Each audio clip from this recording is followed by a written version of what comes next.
मैं basically international media से belong करती हूँ। मेरा बीबीसी लंदन से एसोसिएशन रहा है। मैं सऊदी टीवी पे न्यूज़ एंकर रह चुकी हूँ, दुबई के एक न्यूज़ चैनल को हेड कर रही हूँ और इंडिया में भी न्यूज़ चैनल्स पे एक्टिव रही हूँ। मैं कई सारे ऐसे नेशनल चैनल्स हैं जिसपे एज अ पॉलिटिकल एनालिस्ट एक डिबेटर के तौर पे बैठती हूँ। तो कहीं ना कहीं इलेक्शंस को लेके, इस मुल्क के सूरत हाल को लेके और ख़ास तौर से डेमोक्रेसी का जो ये एक बहुत खूबसूरत हम सबको राइट दिया है, वोटिंग का राइट, उसको लेके बड़ी एक तब्दील स्टडी कर चुकी हूँ। 70 सालों में जो कश्मीर की सूरत हाल है उस पर कितना काम किया गया, उन इश्यूज को कितना एड्रेस किया गया हो, और 10 साल के बाद चुनाव हो रहे हैं, ये अपने आप में एक बड़ी हैरत अंगेज बात है। आपने एक स्टेट को यूनियन टेरिटरी में तब्दील कर दिया, उस यूनियन टेरिटरी में भी आपने 10 साल 2 टर्म्स के बाद आप इलेक्शन करवा रहे हैं। कहीं ना कहीं अपने आप में एक वो बड़ी गौर फिक्र की बात है। आप इंटरनेशनल फॉरेन डेलीगेट्स को लेके आ रहे हैं कि देखिए हमारे कश्मीर में इलेक्शंस हो रहे हैं, आप एक मंजर बना रहे हैं। 2019 में कहा थे ये फॉरेन डेलीगेट्स जिनके सारे वीजास को आपने रोक दिया गया था, किसी मीडिया को एंटर नहीं होने दिया था, इंटरनेट गालिबन 1 साल से नहीं था। उस वक्त कहां थे ये फॉरेन डेलीगेट? सब आप जाके उनको यहाँ पे लेके आते, दिखाते कि ये हो रहा है, हमने कश्मीर में ये तब्दीली ला दी है।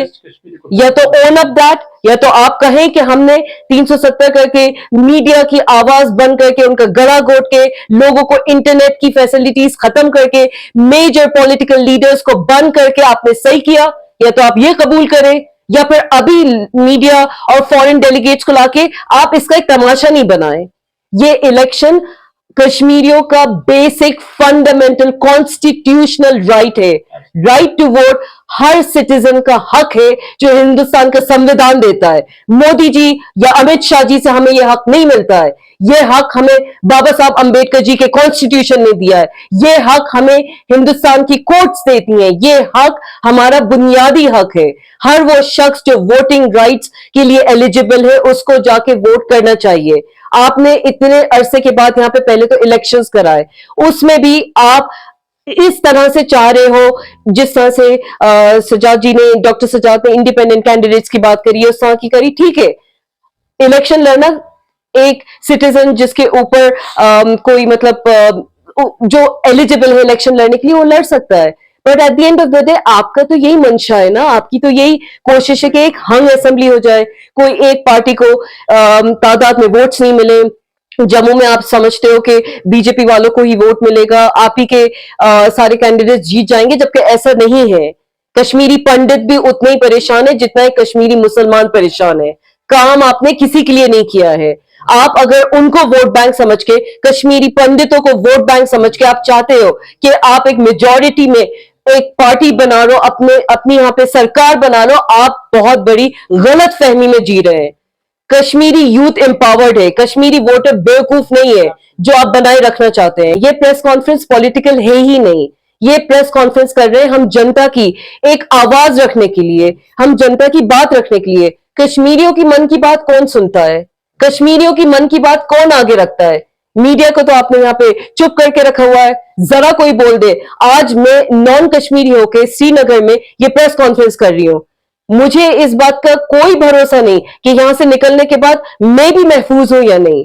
तो ये तो मैं एज अ नॉन कश्मीरी बोल रही हूं, जबकि मैं इंटरनेशनल मीडिया से बिलोंग करती हूं। तो आप सोचिए कश्मीरियों की क्या सूरत हाल होती होगी, कितने डर और खौफ में जीते होंगे।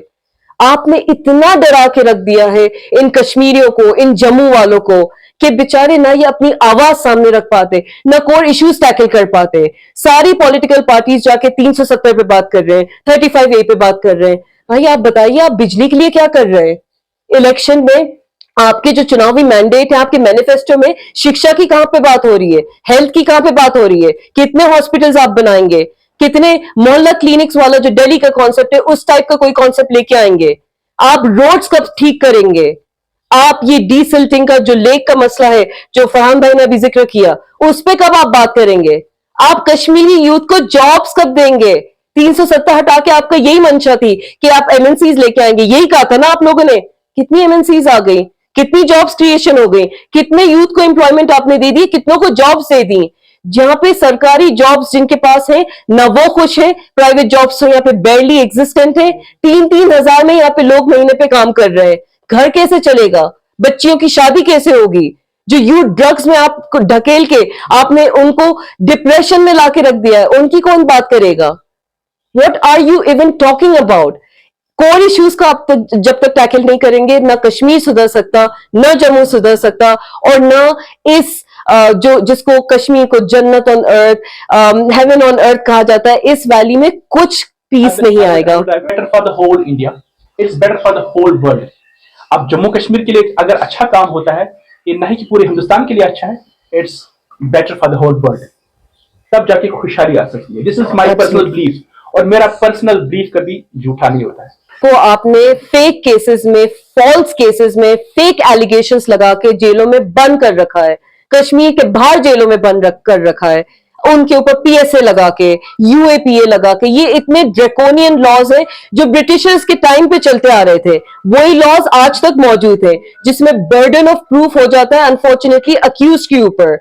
वो किस तरह से अपने आप को बेगुनाह साबित करेगा जब आप उसको कहीं पे अपनी वॉइस आगे रखने की आप उनको परमिशन नहीं देते? यूएपीए इतना खतरनाक, पीएसए इतना ड्रैकोनियन आउटडेटेड लॉ है, ब्रिटिशर्स के टाइम पे होता था। हिंदुस्तानियों को फंसाने के लिए आप उन पे एंटी नेशनल या एंटी ब्रिटिश जो सेंटिमेंट्स रखते थे, उनको फंसाने के लिए आप ये एक्ट्स और लॉज लेके आए थे। उसको आपने उसके तहत इनोसेंट बच्चों को, बच्चियों को, बुजुर्गों को आपने लोगों को फेक एलिगेशंस में बंद करके रखा है। छोड़िए इनको। अगर आप उनके ऊपर एलिगेशंस प्रूव नहीं कर सकते तो उनको बाइज्जत बरी करिए।